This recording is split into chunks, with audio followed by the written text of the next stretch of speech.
তোমাদের মধ্যে অনেকে আমাকে জিজ্ঞাসা তো করো যে রোমান রিংস আবার কবে ডাব্লিউডাব্লিউতে রিটার্ন করবে, রোমান রিংসের ফিউচার কি, রোমান রিংসকে আবার আমরা কবে দেখতে পাবো। তো দেখো, এই সব নিয়ে কোনো আপডেট তো এখনও সেইভাবে আসেনি, তাই আমি তোমাদের জানাইও নি। কিন্তু হ্যাঁ, রোমান রিংসকে নিয়ে একটা খবর সামনে বেরিয়ে আসছে, আর সেটা আমি আজ তোমাদের জানাবো। কিন্তু খবরটা তোমাদের কতটা ভালো লাগবে সেটা আমি বলতে পারছি না, কারণ খবরটা খুব একটা ভালো আমার তো পার্সোনালি লাগেনি। খবরটা কি সেটা নিয়েই কথা বলবো এই ভিডিওতে, তো ভিডিওটা পুরোটা দেখে স্কিপ করো না। আর অলরেডি তোমরা হয়তো থাম্বনেল দেখে বুঝেই গেছো, তাই এতটা হাইপ করারও কিছু নেই। তো ভিডিওটা শুরু করা যাক, কারণ তোমরা দেখছো wrestle entertainer, so let's start the entertainment.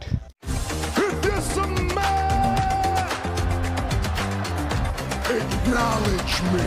Acknowledge me. You there, sitting at home. Acknowledge me. সবার প্রথমে তো রোমান রিংসের রিটার্ন কবে হবে বা কবে আবার রোমান রিংসকে ডাব্লিউডাব্লিউতে দেখা যাবে সেই নিয়ে কথা বলি। তাহলে তোমাদের সোজা কথায় বলে রাখি, সেই নিয়ে কোনো অফিসিয়াল আপডেট এখনও আসেনি, আর ডাব্লিউডাব্লিউ আমাদের অফিসিয়ালি কিছু জানায়নি। আপাতত রোমান রিংসকে আমরা সার্ভাইভার সিরিজের পোস্টারে দেখতে পাচ্ছি, তাই আমরা বলতে পারি যে সার্ভাইভার সিরিজ ওয়ার গেমসে রোমান রিংস থাকবে। কিন্তু এখন যে নতুন পোস্টারটা বেরিয়েছে সেই পোস্টারে তো রোমান রিংস নেই, সেখানে তো আমরা শুধু পল হেমন, ব্রনসন রিড আর ব্রন ব্রিকারকে দেখতে পাচ্ছি। তো এখন এটাও কনফার্ম করে বলা যায় না যে সার্ভাইভার সিরিজও রোমান রিংস থাকবে কি থাকবে না। কিন্তু হ্যাঁ, আশা করা যায় সার্ভাইভার সিরিজ ওয়ার গেমসে আমরা রোমান রিংসকে দেখতে পাবো। আর রোমান রিংস কবে ফিরবে সেটা নিয়ে যেমন বললাম যে ডাব্লিউডাব্লিউ অফিসিয়ালি আমাদের কিছু জানায়নি, কিন্তু কিছু রিউমার চলছে আর কিছু স্পেকুলেশন চলছে যে কালকে আমরা যে মানডে নাইট রয়ের এপিসোডটা দেখতে পাবো সেখানে সম্ভবত রোমান রিংসের রিটার্ন হলেও হতে পারে। অফিসিয়ালি কিছু কনফার্ম না, কিন্তু হ্যাঁ, ধরে রাখা হচ্ছে যে যদি ডাব্লিউডাব্লিউ আমাদের সারপ্রাইজ করতে চায়, আর যেইভাবে এখন ডাব্লিউডাব্লিউ টিকিট সেলস অনেকটা কমে গেছে বা ডাব্লিউডাব্লিউর অবস্থা খারাপ চলছে, সেদিক থেকে ডাব্লিউডাব্লিউ চাইলে রোমান রিংসকে কালকে রয়্যাল এপিসোডে নিয়ে আসতে পারে। যদিও আমার সেটা চান্স কম বলেই মনে হচ্ছে, আর আমার মনে হচ্ছে না কালকে আমরা রোমান রিংসকে দেখতে পাবো বলে। কিন্তু যেহেতু রিউমার চলছিল তাই আমি তোমাদের জানিয়ে দিলাম। তো কালকে যদি তোমরা সারপ্রাইজিংলি রোমান রিংসকে রতে দেখতে পেয়ে যাও, তাহলে তোমরা ধরে নিতে পারো যে হ্যাঁ, রিউমারটা সত্যি ছিল, কিন্তু আমার সেটা পার্সোনালি মনে হচ্ছে না। কিন্তু হ্যাঁ, রোমান রিংস আসুক বা না আসুক, কালকে রতে একজনের রিটার্ন তো হতে চলেছে, এটা অফিসিয়ালি কনফার্ম।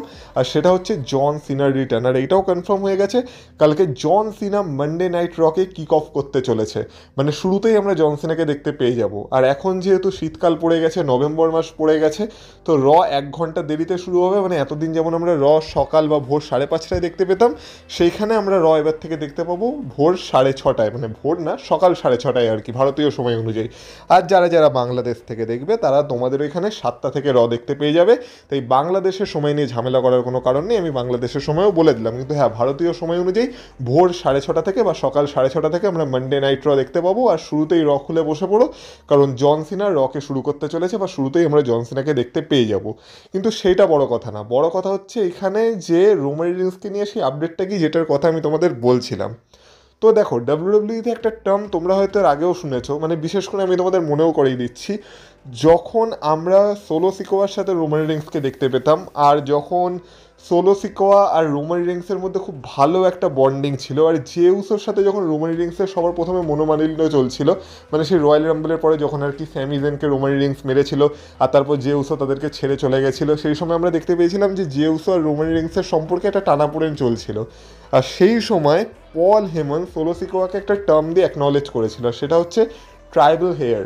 এবার এই যে ট্রাইবাল এয়ার বা ট্রাইবাল হেয়ার, মানে উচ্চারণটা যাই হোক না কেন, এই যে টার্মটা, এটা সেই সময় আমরা সোলো সিকোয়ার জন্য দেখেছিলাম, যার মানে হচ্ছে পরবর্তী ট্রাইবাল চিফ। মানে রোমান রিংস তো এখন কারেন্ট ট্রাইবাল চিফ, এবার রোমান রিংসের পরে যে রোমান রিংসের উত্তরাধিকারী হতে চলেছে তাকেই বলা হচ্ছে ট্রাইবাল এয়ার। এবার সেই সময় আমরা সেটা সোলো সিকোয়ার জন্য দেখেছিলাম ঠিকই, কিন্তু পরবর্তীকালে আমরা এটাও দেখেছিলাম যখন আর কি রোমান রিংস তার চ্যাম্পিয়নশিপ হেরে গেছিলো, তারপর যে স্টোরি লাইনটা চলেছিল সেখানে সোলো সিকোয়া অলরেডি নিজেকে ট্রাইবাল এয়ার বলে দাবি করতো, মানে ট্রাইবাল এয়ার না সরি, তখন সে নিজেকে ট্রাইবাল চিফ বলে দাবি করতো, মানে সেই হয়ে উঠেছিল ট্রাইবাল চিফ, সে নিজেকেই সেই টার্মটা দিয়ে দিয়েছিল।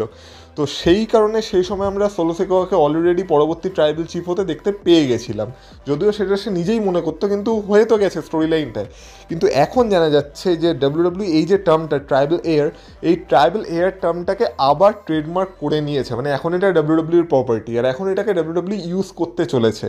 এবার ট্রাইবাল এয়ার বা ট্রাইবাল হেয়ার, মানে উচ্চারণটা যাই হোক না কেন, অনেকে এয়ার বলছে অনেকে হেয়ার বলছে, যাই হোক, এই যে টার্মটা, এইটা যখন ট্রেডমার্ক ডাব্লিউডাব্লিউ করেছে, এটাকে ডাব্লিউডাব্লিউ তো ইউজ করবে ব্লাড লাইনের স্টোরিতেই।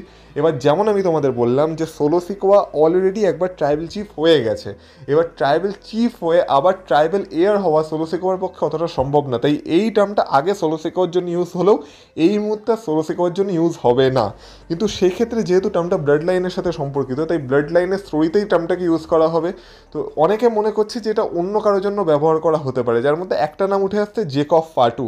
এবার জেকব ফাটুর যেভাবে ক্যারেক্টারটা চলছে, আমরা বলতে পারি যে জেকব ফাটু হয়তো নেক্সট ট্রাইবাল চিফ হওয়ার জন্য যোগ্য, কিন্তু আমার মনে হয় জেকব ফাটুর জন্য ব্যাপারটা অনেকটা তাড়াতাড়ি হয়ে যাচ্ছে। মানে জেকব ফাটু সবে তো মাত্র ডাব্লিউডাব্লিউতে এলো, আর এখনও সে নিজে এমন কিছু করে ওঠেনি যার জন্য আমরা বলতে পারি যে সে নেক্সট ট্রাইবাল চিফ হতে পারে। ট্রাইবাল চিফ হওয়া অতটাও সহজ ব্যাপার না। কিন্তু যেই রিউমারটা বা যেই স্পেকুলেশনটা আসছে, যেটা আমার সত্যি হবে বলেই মনে হচ্ছে, সেটা হচ্ছে এই টার্মটাকে ডাব্লিউডাব্লিউ দিয়ে দিতে পারে জে উসোকে। এবার জে উসোকে কেন এই টার্মটা দেবে, তার কারণ হচ্ছে জে উসো এখন ডাব্লিউডাব্লিউর বলা যেতে পারে মেইন ইভেন্ট সিনে আছে, রেগুলারলি আসছে, সে তো ওয়ার্ল্ড চ্যাম্পিয়নও হয়ে গেছে, রয়্যাল রাম্বলও জিতে গেছে, মানে আমরা বলতে পারি জে উসো নিজে একটা স্ট্যাটাস তৈরি করে ফেলেছে। হ্যাঁ, এবার সেটা অন্য কথা যে ফ্যান্সরা তাকে পছন্দ করছে কি করছে না, কিন্তু জে উসোর নিজের একটা স্ট্যাটাস বা নিজের একটা জায়গা ডাব্লিউডাব্লিউতে তৈরি করে ফেলেছে। আর যদি রোমান রিংসের পর রোমান রিংসের জায়গায় নেক্সট কেউ ট্রাইবাল চিফ হতে পারে বা ডাব্লিউডাব্লিউ কাউকে ট্রাইবাল চিফ বানাতে পারে, সেরকম কোনো ক্যারেক্টার থেকে থাকে, তো সেটা হলো জে উসো। এবার সেটা আমাদের পছন্দ হোক বা না হোক, জে উসো এখন সেই স্ট্যাটাসে আছে, আর সেই কারণেই মনে করা হচ্ছে যে জে উসোকে নেক্সট ইন লাইন রাখার জন্য জে উসোকে ট্রাইবাল এয়ার টার্মটা দেওয়া হতে পারে।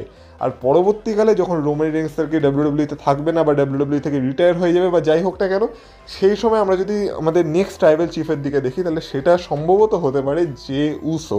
আর এই কথাটা কেন সত্যি হবে বলে আমার মনে হচ্ছে, এই কথাটা এই কারণেই সত্যি হবে বলে আমার মনে হচ্ছে, তার কারণ হচ্ছে যে রিসেন্টলি আমি রোমান রিংসের একটা ইন্টারভিউ দেখছিলাম, এবং সেটা কার সাথে ছিল আমার এই মুহূর্তে ঠিক মনে পড়ছে না, কিন্তু হ্যাঁ আমি দেখে তো ছিলাম।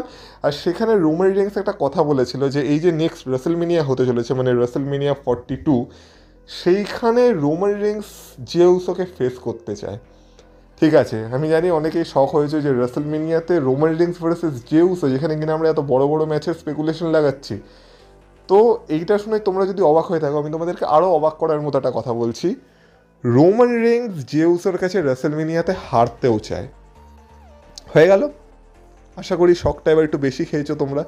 তো হ্যাঁ, এই কথাটা শোনার পর মানে আমিও 2-3 মিনিট চুপ ছিলাম যে এটা রোমান রিংস কী বলে গেল।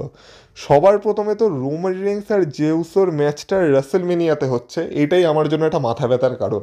দেখো, রোমান রিংস আর জে উসোর ম্যাচ হবে সেটা নিয়ে আমার কোনো প্রবলেম বা কোনো সমস্যা নেই, কিন্তু আনটিল অ্যান্ড আনলেস সেটা রাসেলমেনিয়াতে হচ্ছে, আমার মনে হয় রাসেলমেনিয়াতে রোমান রিংস আরও বড় ম্যাচ ডিজার্ভ করে। আর যদি একান্ত রোমান রিংস আর জে উসোর ম্যাচ করাতেই হয়, সেটা রাসেলমেনিয়া বাদে অন্য যে কোনো প্রিমিয়াম লাইভ ইভেন্টে ডাব্লিউডাব্লিউ করাতে পারে, আমার কোনো অভিযোগ থাকবে না। কিন্তু যদি এই ম্যাচটাকে ডাব্লিউডাব্লিউ রাসেলমেনিয়ায় করায়, আমি এক কথায় বলবো রোমান রিংসের এই রাসেলমেনিয়াটা নষ্ট হতে চলেছে। কিন্তু যেখানে রোমান রিংস নিজেই চাইছে যে উসোকে ফেস করতে, সেখানে আমরা আর বলার কে বা আমরা আর কী বা বলতে পারি। কিন্তু তার থেকে বড় মাথা ব্যথার কারণ হচ্ছে যে ম্যাচটা একবারের জন্য আমরা যদি মেনেও নিই, তাহলে রোমান রিংস জে উসোর কাছে হারতে চাইছে এই ম্যাচে।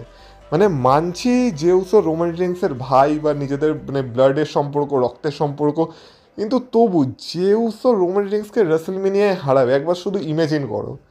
ইমেজিন করতেই তোমাদের এতটা কষ্ট হচ্ছে, তো ভাবো যখন ঘটনাটা বাস্তবে ঘটবে তখন জিনিসটা কতটা ফ্রাস্ট্রেটিং হবে। কিন্তু এখন কেউ যদি নিজেই নিজের এরকম ক্ষতি চায়, আমরা আর কী বা বলতে পারি। কিন্তু আমি জানি, মানে আমি জানি না, জানি আর কী বলবো, মানে আমি ভাবছি যে এটা যেন না হয়, বা আমি চাইছি এটা যেন না হয়, আর যেন রোমান রিংসের মাথার সুবুদ্ধি ফিরে আসে, আর অন্তত আমরা রোমান রিংসের রাসেলমেনিয়াতে একটা ভালো ম্যাচ দেখতে পাই। এটা আমার মনের আশা, এবার জানি না সেটা পূরণ হবে কি না, কিন্তু দেখা যাক, জিনিসপত্র তো সেই দিকেই এগাচ্ছে। আর এই যে ট্রাইবাল এয়ার টার্মটা, এইটা যদি জে উসোকে দেওয়া হয়, আর পরবর্তীকালে যদি রোমান রিংসের মনের ইচ্ছা পূরণ হয়ে যায়, মানে যদি সত্যি রোমান রিংস আর জে উসোর ম্যাচ রাসেলমেনিয়াতে হয়, আর সেই ম্যাচে যদি জে উসো সত্যি রোমান রিংসকে হারিয়ে দেয়, তাহলে আমরা বলতে পারি যে ট্রাইবাল এয়ার থেকে J Uso next tribal chief হওয়ার দিকেও একটা পা অলরেডি বাড়িয়ে দিয়েছে, বা সম্ভবত সেটা হয়েও গেছে, মানে অফিসিয়ালি সেটা বলা যেতে পারে।